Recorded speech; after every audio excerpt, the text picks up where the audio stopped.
After many requests on my part, the Congress passed a Fair Labor Standards Act, what we call the Wages and Hours Bill.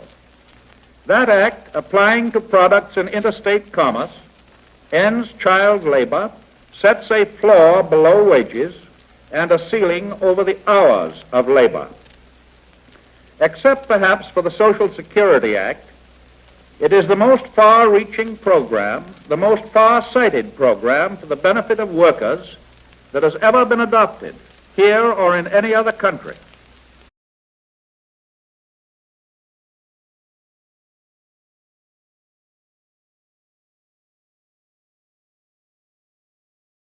In the summer of 1938, June 25th to be exact, President Franklin D. Roosevelt signed the Fair Labor Standards Act. It established a minimum wage, overtime pay, record-keeping, and youth employment standards. Children witnessed their first freedom in over 400 years. This is their story.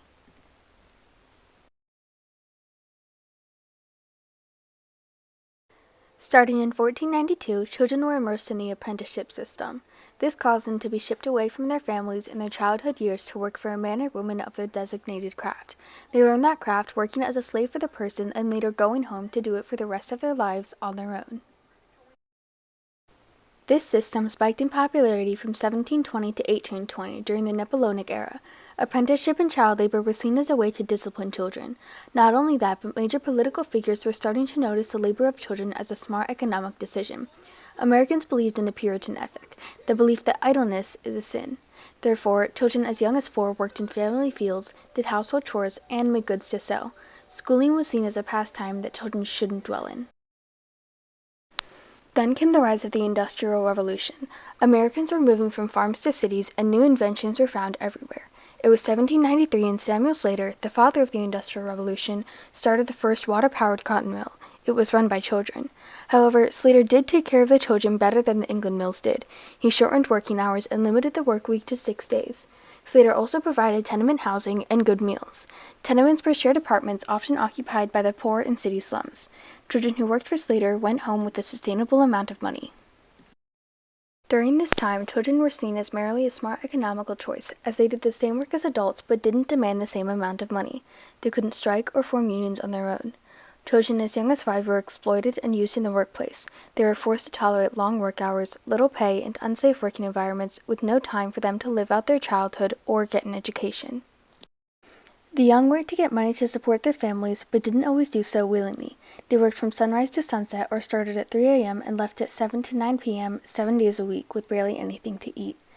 Children worked in a large number of mines, glass factories, textile mills for spinning thread, agriculture, canneries, home industry, and easier jobs such as newsboys, messengers, bootblacks, and peddlers. Their salaries ranged from 50 to 60 cents and sometimes paid less. Children in child labor faced the dangers of amputations, burns, scalds, scalping, fractures, eye loss, electrocution, health problems, and even death. They were also exposed to toxins in certain working environments. Windows were sealed closed at cotton mills to prevent the cotton from breaking, leading to a hot environment and unsanitary air. Boys as young as 5 worked 16-hour shifts in coal mines, leading to broken fingers and hunched figures. Many coal miners died before age 25. Cleaning facilities for hand washing, toilets, and drinking water were also very unsanitary, leading to diseases such as cholera, typhoid, polio, and many others. Children who worked in factories were killed by machinery malfunctions and fires often. Mental and physical growth was also stunted for these children who were never exposed to continuous schooling. They worked 18 hours a day at seasonal peak and otherwise toiled 12 hours a day. By 1866, America's first labor union had been created. A labor union is an organization that engages in collective bargaining with an employer to protect workers' economic status and working conditions. Founder John Comerford called it the National Trades Union Convention, and through this organization he fought for the establishment of a 10-hour workday and a minimum work age for factory workers. Later that year, Massachusetts was the first state to establish this minimum age. It stated that any factory-working child under 15 years of age must attend at least 3 months of schooling per year. The creation of this labor union led to many other organizations such as the Knights of Labor and the American Federation of Labor. By 1842, Massachusetts was also the first state to establish the 10-hour workday, and many others were soon to follow. However, many state governments did not enforce these rules, and they were often ignored. As the Gilded Age of the 1860s to 1890s drew near, more labor unions and organizations were formed in a fight against unfair labor. In 1869, the Knights of Labor led marches and protests while fighting for an 8-hour workday and the right for laborers to own the industry in which they work. The Knights of Labor were the first successful labor union in America. Later, the Working Men's Party, a labor union created in 1876, publicly proposed their thoughts on a minimum age law banning the employment of children under 14 years of age. Later, in 1881, the American Federation of Labor, also known as the AFL, was formed by Samuel Gompers. This organization again urged states to ban all gainful employment of children under 14. By 1883, the AFL successfully prohibited the manufacturing of cigars in tenements, as was being done by thousands of young children in New York. By the close of the 1800s, 1,000 laws regulating work conditions and the limiting and regulating of child labor were passed. However, child labor had not yet reached its diplomacy. Many of these laws did not apply to immigrants who were still taken advantage of. The opposing side of child labor argued that it was unavoidable and necessary for America's national growth and reputation. Many of the South supported the use of children in manufacturing. Some child workers decided to take a stand. To illustrate, in 1892, the Seattle Newsboys organized and went on strike for better wage and the right to sell newspapers from other publishers.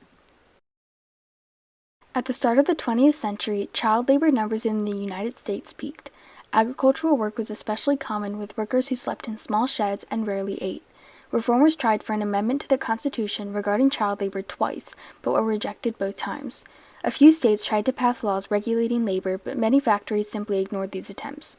Children also lied about their ages in order to work and tend to their families. In 1904, the National Child Labor Committee, also known as the NCLC, was formed by woman and children's rights activist Florence Kelley. In 1907, it was defined by Congress. This organization did many things to fight for child labor under their belief in promoting the rights, awareness, dignity, well-being, and education of children and youth as they relate to work and working. In 1908, they hired photographer Lewis Hine to take pictures of the awful working conditions, long hours, and pained children who went through child labor. For 3 years, Hine pretended to be a Bible salesman or hid in bushes to take pictures of children at work. His pictures normalized the children and were taken in a way that would put the public in the child's shoes. Hine put short, true, and heartbreaking captions at the bottom of each of his pictures, labeling the child's name, age, job, and what they were doing at the time. His pictures are posted in newspapers across the country and touched the hearts of many. Hine's pictures and the efforts of the NCLC led the child labor revolution. It was also one of the main turning points for the diplomacy of child labor. In 1916, President Woodrow Wilson passed the Keating-Owen Act. It prohibited the interstate shipment of goods made in factories or mines where children under 14 years of age were employed and worked a shift longer than 8 hours. Again, manufacturers and children did not listen to this law either, and Congress named it unconstitutional in 1918 because it overstepped the purpose of the government's powers to regulate interstate commerce. When the Keating-Owen Act was unsuccessful, unfollowed laws were still made until the end was finally upon American child labor. The Great Depression was one of the main reasons for the decline in child labor leading up to the end.